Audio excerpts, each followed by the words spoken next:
Hi, I'm John Atack, Hi, I'm Ursula Wake. This is Lyrical Wax. and today we're going to talk about animals. We are Yeah, 10 poems about animals. That's what we've got. yeah. Top 10 poems about animals. Our top 10, definitely. Today's top 10. Today. The charts change. My top 10 today, actually, because I chose most of them. So my top 10 animal poems of this week. I think that's what we can safely say. Yeah, in There Radcliffe. you go. Yeah. And we're going to start with something quite old. I went and looked this up, and it's a 9th century poet. It doesn't say that in the little book. It's a pretty little book called Celtic Verse. A little book of Celtic Verse, and it is little, but it's pretty, and you get a nice picture of a monk and a white cat, which is appropriate because the poem's called The Monk and His White Cat.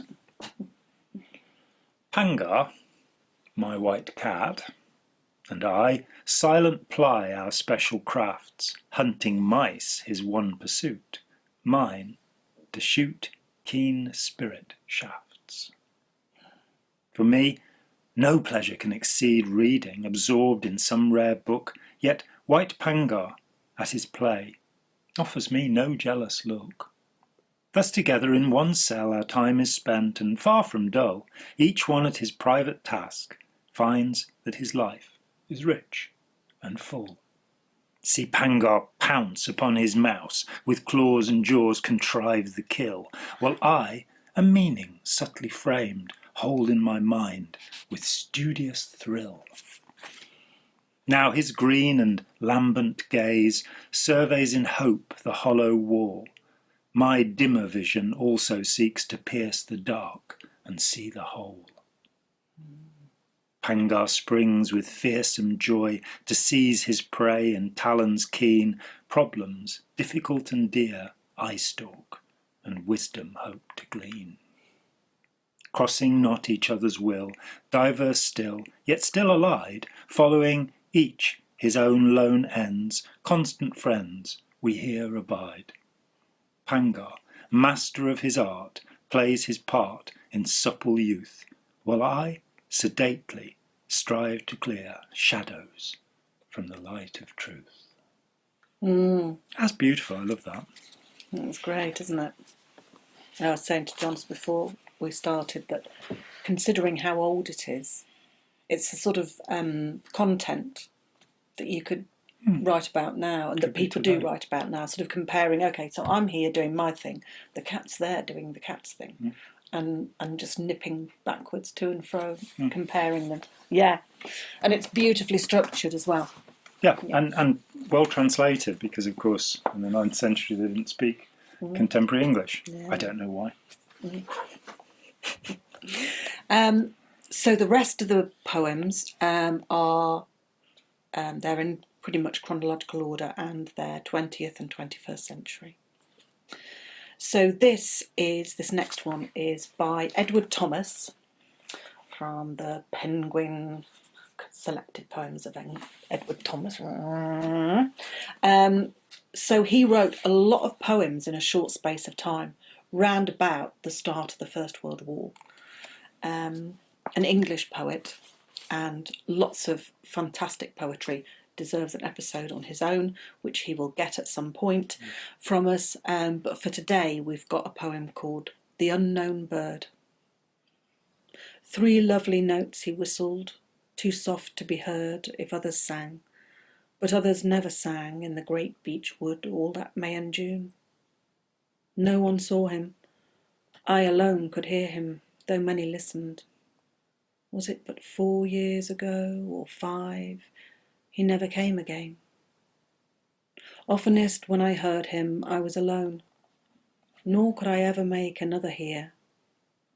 La la la, he called, seeming far off, as if a cock crowed past the edge of the world, as if the bird or I were in a dream. Yet that he travelled through the trees and sometimes neared me was plain, though somehow distant still he sounded. All the proof is, I told men what I had heard. I never knew a voice, man, beast or bird, better than this. I told the naturalists, but neither had they heard anything like the notes that did so haunt me. I had them clear by heart and have them still. 4 years or 5 have made no difference. Then, as now, that la la la was bodiless sweet. Sad more than joyful it was, if I must say that it was one or other.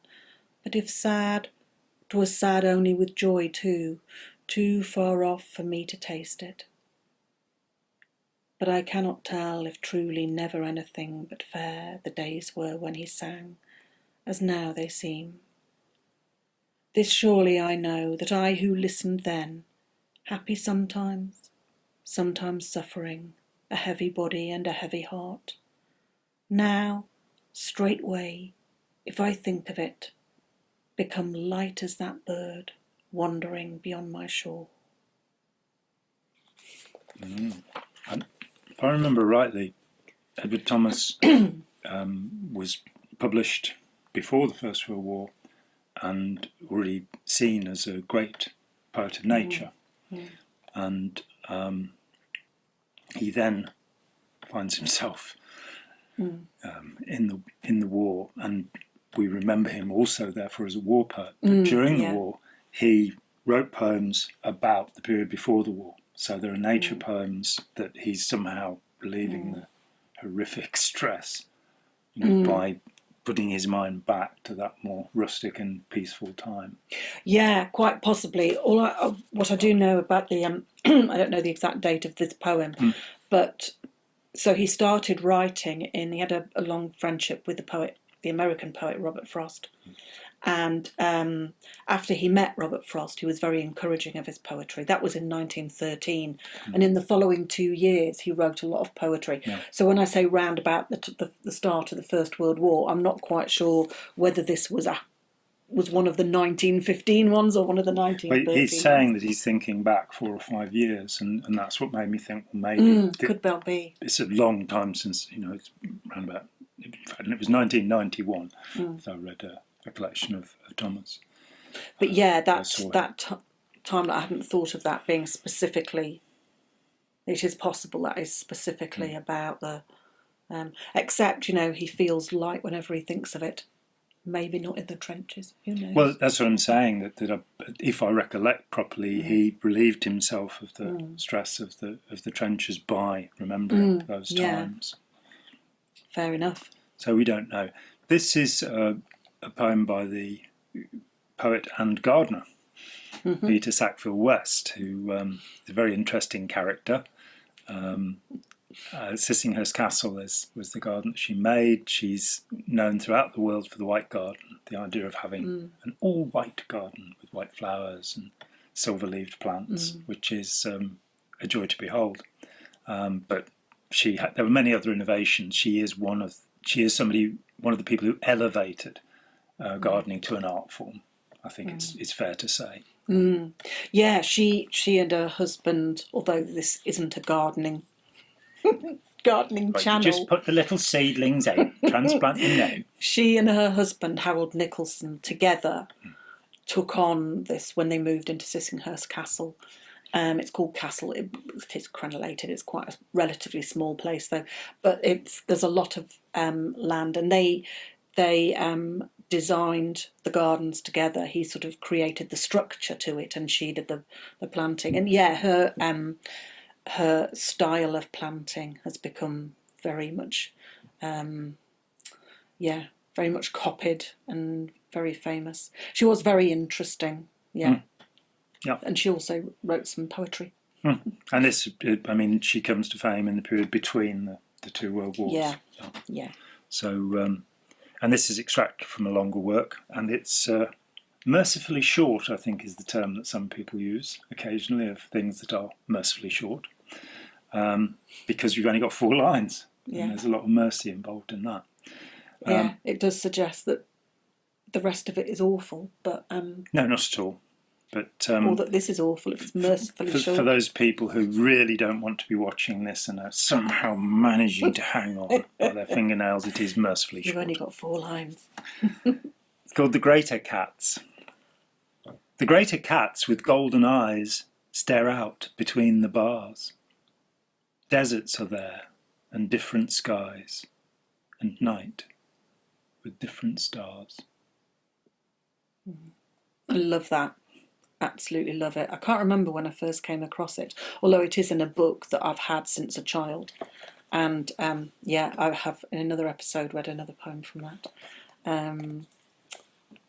And I just, to capture in 4 lines, something like that. There's something about the clarity of the image and deserts are there and night with different stars in the eyes of some poor great cat in a zoo. I just imagine it to be something like London Zoo. And when I've been to London Zoo, seeing the great cats there it makes my stomach sink. We have this awful thought, that dreadful Tiger Kings documentary that's been running, that one of the statistical piece of information is that there are more tigers in the United States in private collections than there are in the wild. And the same is true, I think, for snow leopards, though there aren't many of them anywhere. But this odd thought that, and seeing the conditions in which they're held is just deplorable. Yeah. But, we let ours just wander in the garden, wherever it likes our pet. Yeah, and the leopard. And yeah, the we love it. leopard, We've got a special tree for it. Hard getting enough snow to keep it, but we do our best.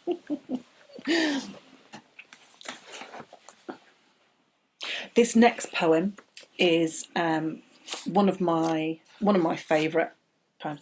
Animal poems. It seems like such a sort of shallow, meagre kind of theme, but when I started looking through it, it was really hard to choose a small enough number. And one of my favourites, that's been one of my favourites for a long time, is a poem by D.H. Laurence called Snake. He wrote some poems, quite a few poems about tortoises as well. There aren't many people who write poems about tortoises. David Herbert Lawrence. Yes. Local lad from Eastwood, Nottingham. Yes, yeah, we are here in Nottinghamshire, UK, and D.H. Lawrence, famous mostly for things like Lady Chatterley's Lover. Not his best work. No, definitely, but his most famous. Was born, lived and didn't die, but born and lived and grew up near here. And Nottinghamshire is very proud of D.H. Lawrence. I really enjoy D.H. Lawrence, yes. So I can understand why they're proud of him. But it's quite funny somehow. Robin Hood, Byron and D.H. Lawrence. That's what Nottingham... Yeah. Okay. Yeah. Snake.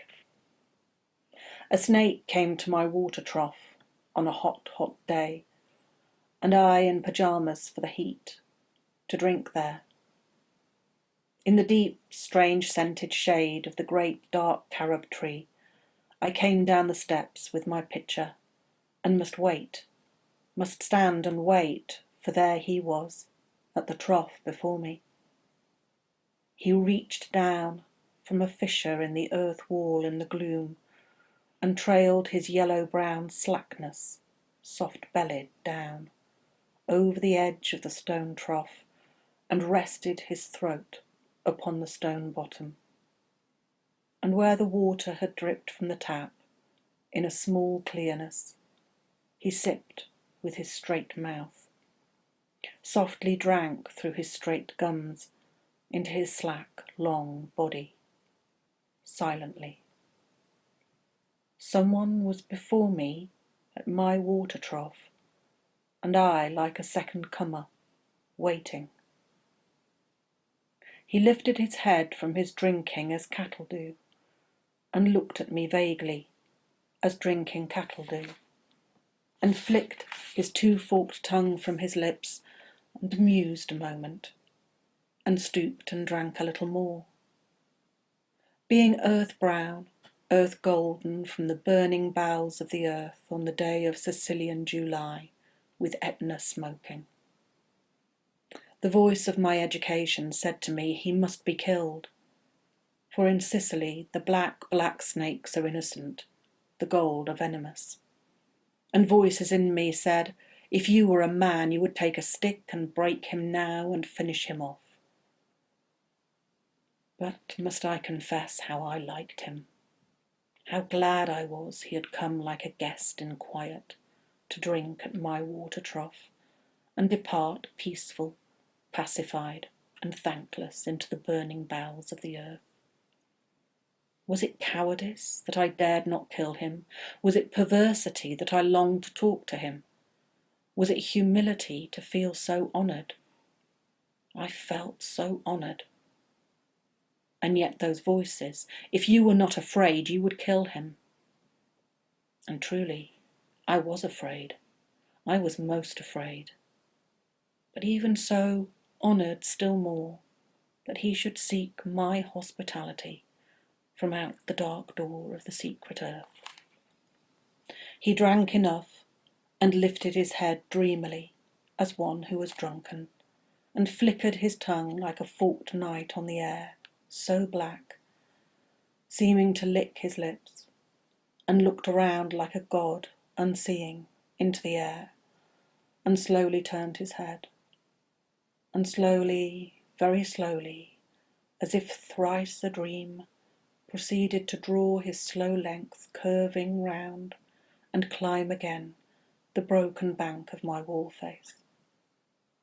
And as he put his head into that dreadful hole, and as he slowly drew up, snake-easing his shoulders and entered farther, a sort of horror, a sort of protest against his withdrawing into that horrid black hole, deliberately going into the blackness and slowly drawing himself after, overcame me.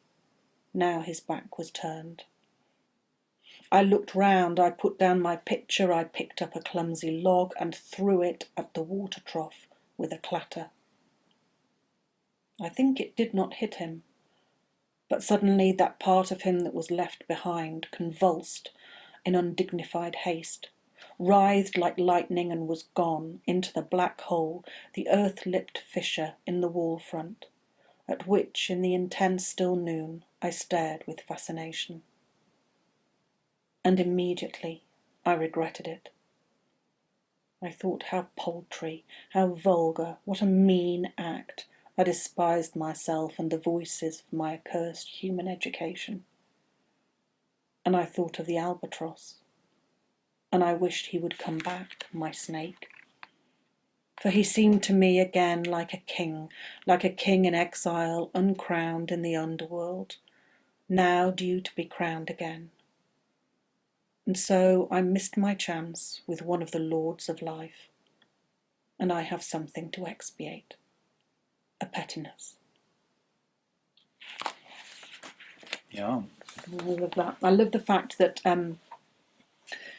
he's that thing. Not only is he not proud of some of his thoughts, and you sort of feel as though he's overcoming it and he's admiring this beautiful creature so much, that actually he can't restrain himself, and that he does throw and then regrets it. And that's quite an interesting thing to put into such a personal poem, I think.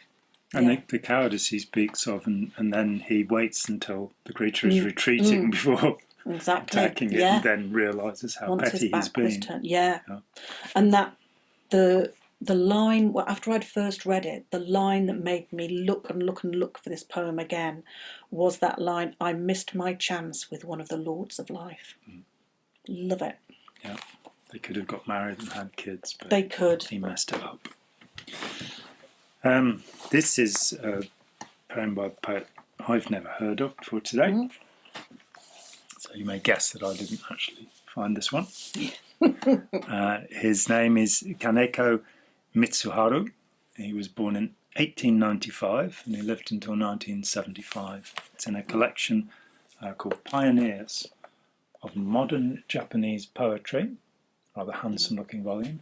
It is. I love it. And it's in dual language. So you actually, wonderful, you have the Japanese on one page, which of course, being ignorant, I can't make head nor tail of. It looks very beautiful though. And then the English on the other page, thankfully, which means I'm able to read it. Absolutely, yes. I don't think I would own a book that was only written in Japanese, because I wouldn't be. I don't think you have to be ignorant to not be able to read Well, Japanese. Lots of people in the world can't read Japanese. I'm ignorant But of you would. Japanese. Yeah. But I do have a young friend, Rio, who can Yeah. read and speak Japanese, so I'll have him check to make sure That it's that a they good haven't just made translation. up a poem. Yeah. It's actually something he wrote about aeroplanes and mosquitoes. It's a poem about moths called Moths 2, and I'm going to admit here publicly that I always, since childhood, have had a fascination for moths. And I'd like to point out creatures called butterflies are in fact moths. They are day-flying moths, and they're usually distinguished by having clubbed antennae, where the male moth has a plumed, Yes. antennae, Amazing. and that moths will put their wings down and butterflies their wings up. There are a few species that have one or the other of these characteristics, but they're all Lepidoptera. So there you go. There's a quick insight into my dark soul. I love moths. I love the patterns on their wings, and while the butterflies are sort of gaudy prima donnas of this world, and I love them too. Sometimes what seems to be a drab creature, say like the Hebrew character moth or the ermine moth, which I'm very fond of, cinnabar moths, they're all sorts of really beautiful creatures, and you get close enough and you see that their scales iridesce, and they have, under a magnifying glass, the Hebrew character moth appears to have a little bit of liquid gold on its wings, which is the Hebrew character. And then you get things that, like the death's head hawk moth, which has quite a, and the potato moth, which looks nothing like a potato. Does it look like a moth, at least? It does, and I think it's the potato moth that can actually emit a squeal, a shriek, that is quite audible, and they can be sort of 4 or 5 inches across. Quite scary. A squealing moth. Brilliant. You grow potatoes. We've got to listen out for them. Yes. Go out once they start growing. Every year. See if we can hear them. We sometimes have lime hawks here, but which are incredible. They have a pink and green, sort of really vivid lime green colour. Right, well, enough of that. This is Moths 2. The first movie was called Moths, and there was Return of the Mother of the Moth. Moths 2 by Kaneko Mitsuharu. Moths fly. In the snowstorm of the moon. The moon is purple. The moon adorns trees with silvery frost. The quiet of the night melts into the moon. The silent excitement of moths' gentle wings busily touching one another. Moths shake off scaly dust like face powder piling on a mirror. Dust of death. Youthful skin more translucent than wax, unaffected by 1,000 years. Moths are heavy. Their wingspan is as wide as a man's height. The limpidity of a gathering of innumerable moths is more illuminating than any pages written by the most innocent hearts, than Nouvelle Héloïse, than Plato's dialogues.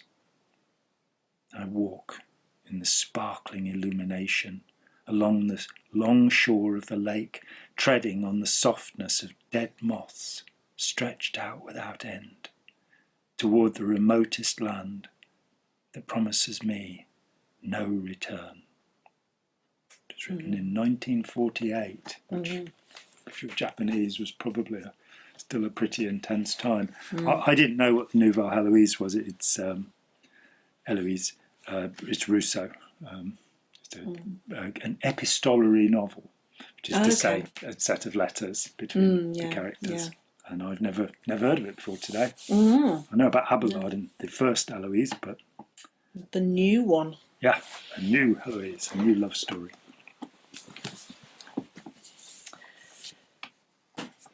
You can't have a group of poems about animals without including this guy, Ted Hughes. That's selected poems of Ted Hughes, fairly weighty tome. Famously wrote a lot of poems about animals. So it took me quite a while to decide which one to have. You had to read the whole book. Yeah, several times. And so the one I chose is one that I wasn't familiar with before now, called The Last Migration.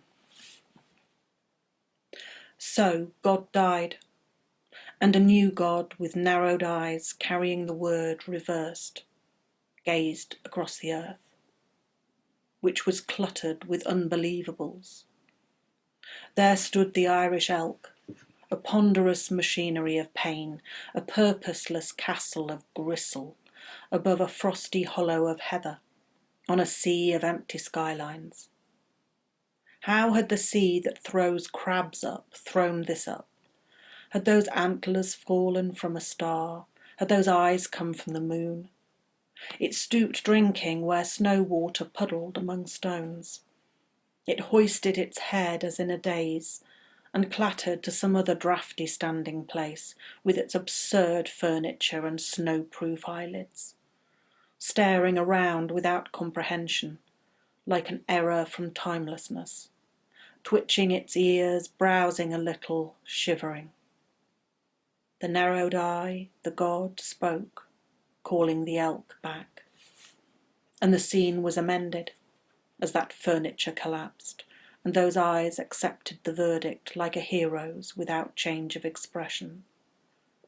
As the elk's blood smoked, pulled back through the tiny hole of God's eye pupil. It lasted a few minutes, and the elk was unravelled. The waters of elk had gone. Only the hooves and antlers remained for a while, among the stones and heather roots, where they did not belong, among the world weather and the insects. God turned his gaze slowly, and the aurochs dropped to its knees astounded, meeting his eye. And he called back the aurochs. It struggled to rise, it wanted to charge. It thought he was only a man, but had already begun to leave the earth, spiralling, clockwise, weightlessly into God's mesmerism, leaving shuddering haunches and the huge horns jammed across the doorway of the earth. Then God called to the doves and the passenger pigeons, the foliage of a continent's fatness, whirled up, darkening the old heaven, and came whirling down into the vortex and rifling of the word. They dived in under the eyebrow, their lineage like a whip cracked to an end, leaving a few breast feathers floating. But God looked out beyond them, and the peaceful blood of the buffaloes recoiled, and God called in the buffalo, and the great lakes on the hoof quaked, began to converge toward the sudden hole in the centre, draining with a tumbling final thunder through the rifled bore.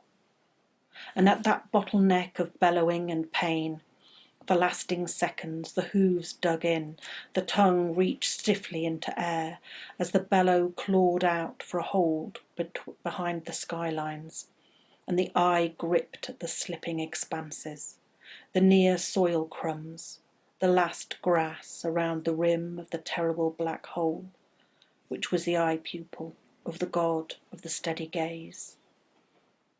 And God saw everything he had unmade, and behold, it was what he wanted.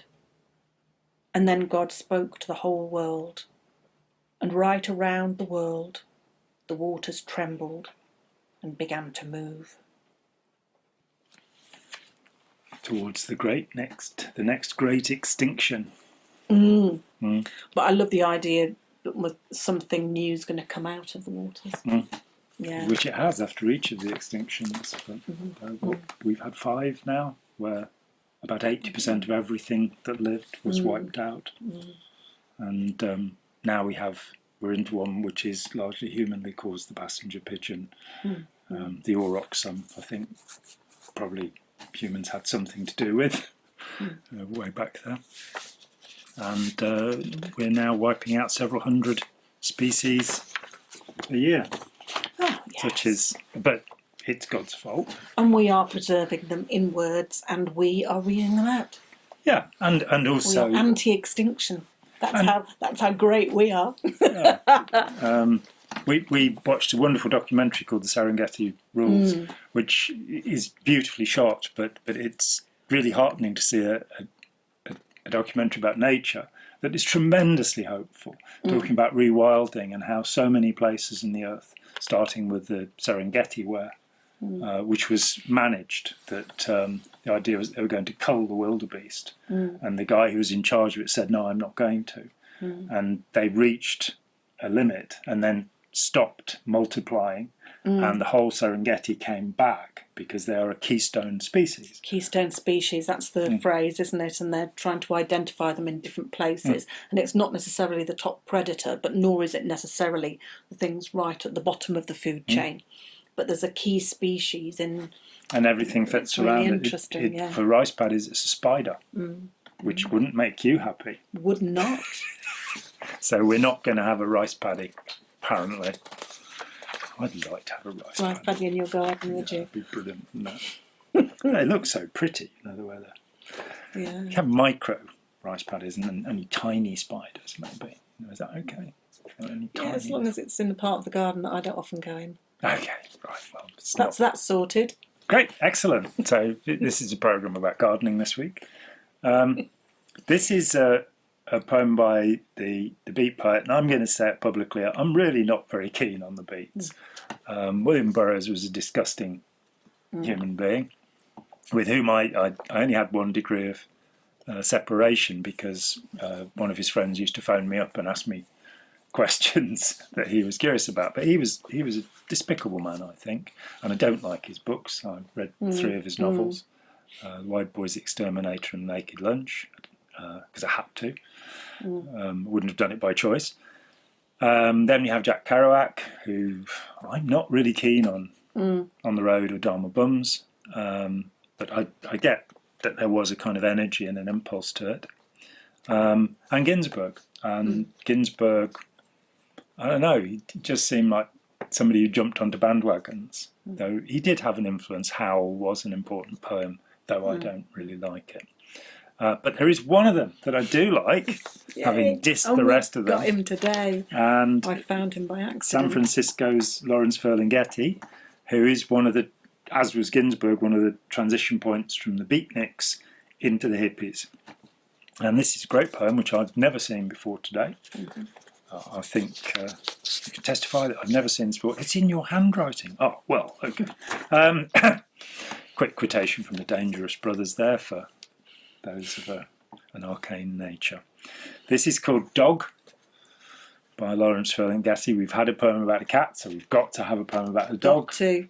There'll be ones about hamsters, mice, guinea pigs, rats. But certainly you have to have the cat and the dog. Oh, you do, because otherwise they'll fight. People will fight like cats and dogs. Dog by Laurence Ferlingetti. The dog trots freely in the street and sees reality, and the things he sees are bigger than himself, and the things he sees are his reality. Drunks in doorways, moons on trees. The dog trots freely through the street, and the things he sees are smaller than himself. Fish on newsprint, ants in holes, chickens in Chinatown windows, their heads a block away. The dog trots freely in the street, and the things he smells smell something like himself. The dog trots freely in the street, past puddles and babies, cats and cigars, pool rooms and policemen. He doesn't hate cops, he merely has no use for them. And he goes past them, and past the dead cows hung up whole in front of the San Francisco meat market. He would rather eat a tender cow than a tough policeman, though either might do. And he goes past the Romeo Ravioli factory, and past Coit's Tower, and past Congressman Doyle. He's afraid of Coit's Tower, but he's not afraid of Congressman Doyle, although what he hears is very discouraging, very depressing, very absurd to a sad young dog like himself, to a serious dog like himself. But he has his own free world to live in, his own fleas to eat. He will not be muzzled. Congressman Doyle is just another fire hydrant to him. The dog trots freely in the street and has his own dog's life to live and to think about and to reflect upon, touching and tasting and testing everything, investigating everything without benefit of perjury, a real realist with a real tale to tell, and a real tale to tell it with, a real live barking democratic dog, engaged in real free enterprise with something to say about ontology, something to say about reality and how to see it and how to hear it, with his head cocked sideways at street corners, as if he is just about to have his picture taken for Victor Records, listening for his master's voice, and looking like a living question mark into the great gramophone of puzzling existence, with its wondrous hollow horn, which always seems just about to spout forth some victorious answer to everything. I love that. It's great. Absolutely love it. I like the first part of it, but when it goes, the lines, it moves into the thing about his master's voice, that a living question mark. I know exactly. There's sort of something about the particular angle of the dog's head, Physical, and the and the description of the gramophone. What is it? The puzzling. I want to. Can you read that last bit his again? His master's voice, and looking like a living question mark into the great gramophone of puzzling existence with its wondrous hollow horn. Puzzling existence, and as though it's about to sort of give you the answer to everything, because it's this enormous thing. Yeah. And for those who were marvellous. born after 1965, his master's voice was a record label which had for many decades as its logo a picture of a what looks like a Jack Russell. I think it's a like, Jack Russell, isn't it? sort of looking into a gramophone horn. And for those who were born after 1915, a gramophone was a wind-up record player, and for those born after 1982, a record player was what CD players used to be. And CD players, if you haven't seen one, are what MP3s do now. I like that you're moving between the image of the animal and the man, the poet, and it made me think about one of Dylan Thomas's books, his joke about Joyce, the portrait of the artist as a young dog. Yeah. So the last three that we've got were all written in this century. This one is one of my poems. It's called Deer in Richmond Park. A summer evening is a fine time to find them, not so skittish as in the daytime, less likely to be on watch over their young. So if you take your calf and graze between the oaks, you may see some humans sauntering on the distant path or mating in the long grass. And if you see one solitary and still on a bench in the open, if your hooves approach it slowly so as not to startle it, you may get close enough to hear the breathing pause and see the dark and the pale in the tiny eyes watching you. And if you bend again here to graze, so close that its arm outreached, even crooked, could find the fierce wild beneath the velvet of your antlers, it may keep this image in its frenetic, hungry mind till the end of all its images. For all their acquisitive activity and aggressive achievements, it is a thing singularly human for them to be burdened by their huge brains and their long lives. Not unusual for them to step out to find you and others like you in moments that you will never need to understand, when they do not know what they are doing, or where they are going, or what they are for. Wonderful. And it's great to have a deer's eye view of the poet and of the humans. Yeah, I love it. and based on a real a real experience of sitting in Richmond Park on a bench and a deer coming up, and I could actually touch its antlers, which you don't often get. And that happened in, it must have been 1987, 1988. absolutely ages ago, and I will keep that image in my frenetic, hungry mind till the end of all my images. Yeah, definitely. As you should. Yeah. I mean, I had an amazing experience. I was in San Jose, and we went to the Japanese garden there, which was actually donated, I think, in the 1920s. And there are two lakes, and I couldn't understand why there were these 20-foot high fences around these things. Yeah. And the lake were packed with koi carp, and huge koi carp. I later found that they would be worth 10 or 20,000 pounds each, these creatures, because they're 100 years old. And there was every variety, the so-called moon carp with a circle on there, the white ones, the ghost carp, the black ones with gilded scales, the scarlet and white ones, or orange and white ones, the pure orange, all of them in fantastic condition. And I had one of those transcendent moments, because you lean forward and they come up to the surface expecting to be fed, and you could reach out and touch them, and it just, the world dissolved. It's a great moment. The next poem I'm going to read is from a book that I think is absolutely beautiful, and I love the content as well. So it's from 2019, I think it is, and it's called The Lost Words. And the words are written by Robert Macfarlane, who is very famous for writing fantastic books about the natural world. And I'll try and remember to put some links in the description to a list of his other things. And the illustrator, fantastic, beautiful, stunning illustrations in here, are by somebody called Jackie Morris, whose work I'm not aware of. I'm not so aware of illustrators in general. So this book is described as a book of spells, and it's about different both plants and animals, the words for which are disappearing from children's dictionaries, and therefore arguably from children's language. And Robert Macfarlane decided to write some poems as if they were spells, and each one has lines. So this one is about the wren, and each line begins with a W, an R, an E, and an N. And so some of them, for example, you can imagine the poem about the dandelion is a much longer spell.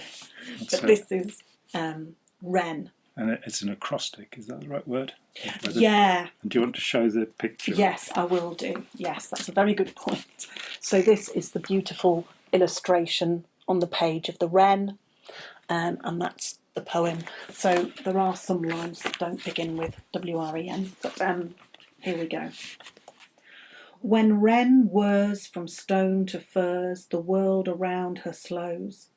For wren is quick, so quick she blurs the air through which she flows.